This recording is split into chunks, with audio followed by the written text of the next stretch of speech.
किसी ने मटके से पूछा, तुम इतने ठंडे क्यों रहते हो? मटके ने मुस्कुराकर जवाब दिया, जिसका माजी, हाल और मुस्तकबिल सब मट्टी से बना हो तो उसमें तकब्बुर और गर्मी किस बात की? नाराजगी, गिले शिकवे वहां अच्छे लगते हैं जहां अपनाइयत हो, जहां किसी को मान रखना ना आता हो। वहां खामोशी से मुस्कुरा देना ही अच्छा है।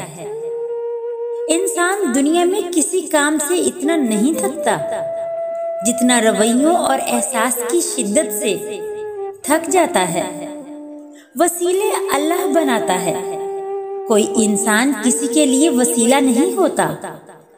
अल्लाह ताला किसी को जरिया बना देता है, वरना इंसान किसी को कुछ नहीं दे सकता।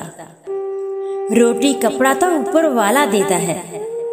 इंसान को इज्जत नफ्स, शीरीं कलामी और अच्छा सुखन ही दे सकता है।